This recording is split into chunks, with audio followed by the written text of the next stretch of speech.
Today we have Merrie Hudson joining us, and Merrie, I saw you speak about a week or so ago, and you were talking about giving women power. Can you tell me a little bit about that? Thanks for asking, because it's really important to me. I feel like each of us have been given individual gifts and powers, and when we can connect with those in our work, in our personal lives, everyone benefits. And what made you decide that this was something you were going to discuss and talk about? I've had lots of experiences working with women, and I'm a teacher by trade. When I see the light turn on and women really start stepping into their power, it changes everything, and it lights me up. And how did you come about experiencing this? Well, I experienced it when I started stepping into my own gifts and talents as a teacher. I saw the lights go on for children, and it just kept building. And what has been your experience so far in helping other women? I have had the blessing of being very successful in the network marketing industry, helping women set up their own home-based business. And I think they are naturally led to work from home so that they can work around their children and be part of their lives, and it just works. You know, it's fun watching how you came alive there when you were talking about that. I love it. That's great. Well, and there's another part of me that's just saying, what drives Merrie? Thank you for asking. You ask great questions.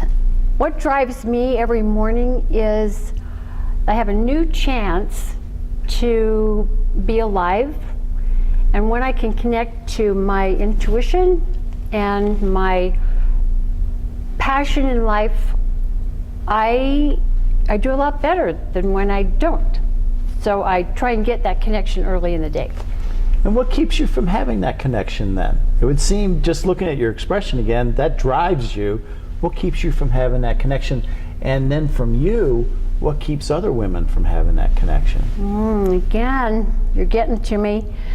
I have this little, I don't know where he's located. I don't know if he's in my head or over here, but he is just blabbing all day long. You don't deserve your success. You are fat. You were once fat. You're always going to be fat. You are not going to figure this out, and people will just reject you. The more I hear that, the more I just can't be who I am, and it makes me crazy. So do you think other people, women and men, are feeling the same things? Absolutely. I've heard it called ego. I don't know what else you could call it.